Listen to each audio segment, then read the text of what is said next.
So originally I thought this video was going to be about normal people to make sure I was being current and cool and deep and all that, but they just shouldn't have put normal people out while we're all stuck inside with our own thoughts and craving human touch, and all it did was make me cry a lot for reasons that I don't understand and will probably never unpack. To get over normal people, I had to watch another very deep and meaningful and literary show, which turned out to be the perfect antidote to normal people, the antidote to spending another Saturday night alone crying into my sourdough starter. I'm of course talking about Netflix's new series, White Lines, which is absolute trash and I love it. Okay.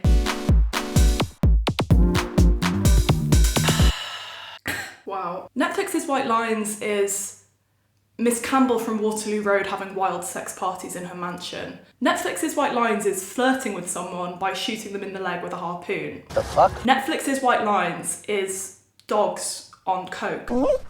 I could go on, and I will. Netflix's White Lines is this line. Soy el puto DJ Tibor, yeah!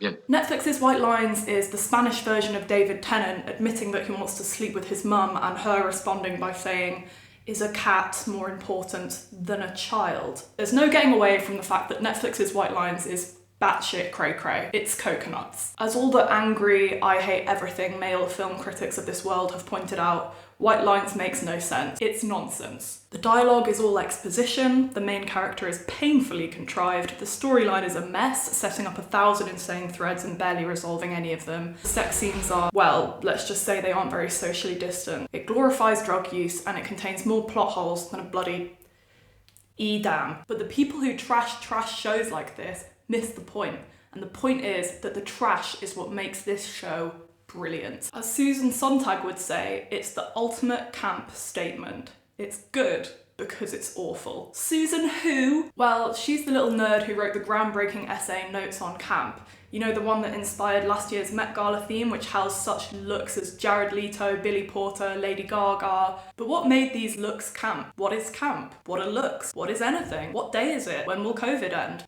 Well, all the Met Gala looks for the camp theme were kind of vulgar, artificial, over the top. Ring any bells? So camp just means over the top? Well, not exactly. It's actually quite a complex form of aesthetic, best explained by top academics like Susan Sontag or Rupaul. Camp, you have to be able to see the facade of life. I'm gonna get philosophical up in here. Do it. You have to be able to see the absurdity of life from outside of yourself. So camp says something about the facade of life. It's a kind of glorified fakery, or as Sontag would say, the essence of camp is a love of the unnatural, of artifice and exaggeration. So while a lot of the Met Gala outfits were a bit out there, a lot of them weren't really seen as camp in the true sense of the word. I think this is because they were a bit half-assed. Unlike Billy Porter and Lady Gaga, a lot of the celebs just didn't really go all out enough to make their looks properly camp. And that's because an important element of camp is to basically just go ham. You've got to love the artificial so much that you throw it on in spades and don't hold anything back. And if you're going to achieve that, you've got to commit to it. But then our gal Susie Saunders threw a spanner in the works by describing what she considered the purest form of camp, naive camp. According to her, the best version of camp is camp which doesn't even know it's being camp. It's so over the top without realising it that it becomes kind of ridiculous.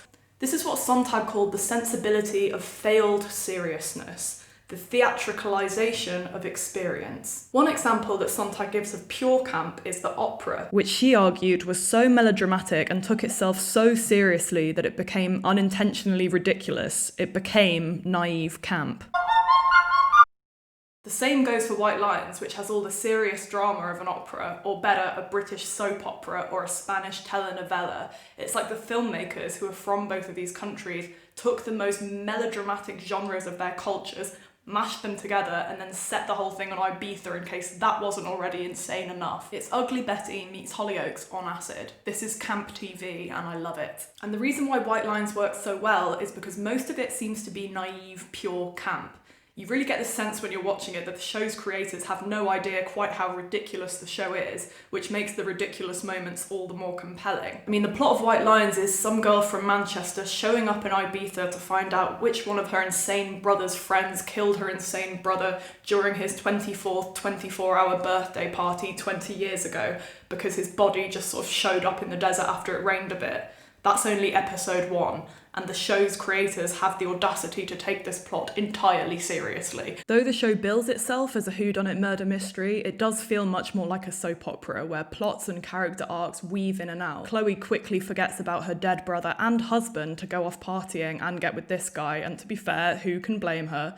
Events that play out in the show definitely have a feel of we're just putting this in because it looks very stylish on camera, instead of, we're putting this in because it brings any level of coherent substance to the plot. Then of course there's the long dramatic speeches that the characters suddenly burst into every 10 minutes. What about the way that it's always trying to say something incredibly profound about the meaning of life, but all it actually ever manages to say is life's all about living for the party and having loads of fun, but not having so much fun that you accidentally kill one of your mates or want to sleep with your mummy. Bit far. There are moments when White Lines laughs at itself. Hug the cow with me, Zoe. I'm not hugging the cow. But for the most part, it's trying incredibly hard to be a very serious drama. And in true camp form, that seriousness fails or falters somehow. It's just been pushed too far that it turns frivolous and iconic. Last night was the closest I've come to love in 10 years.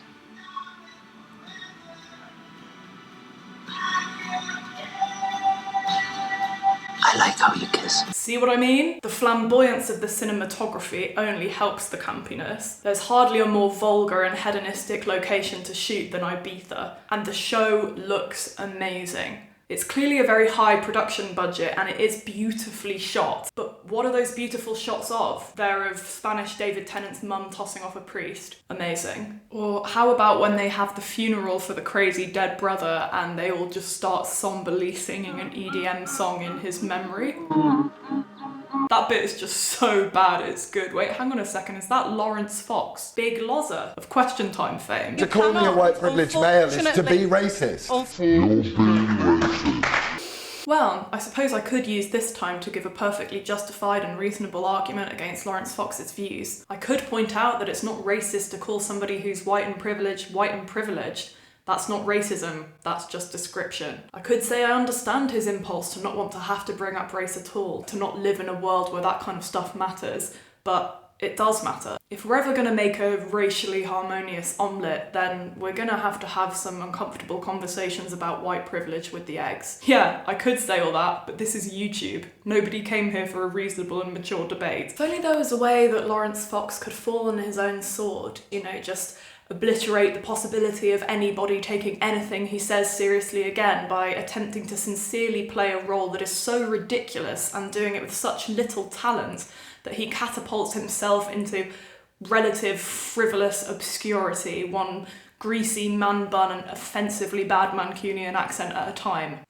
Look, I'm not saying that reveling in the ridiculousness of Lawrence Fox's man bun and White Lines is going to solve racism, because it's not. The beauty of camp, however, is the way that it can, as Sontag would put it, dethrone the serious. The failed seriousness of Lawrence Fox's performance here, on some small level, dethrones his legitimacy as a public speaker, in the same way that the naive campness of the opera took away some of its power as high art. It gave it a reputation for being ridiculous and laughable and no longer serious and important. Camp has the power to push the boundaries and show up the facade of these differences between serious and frivolous.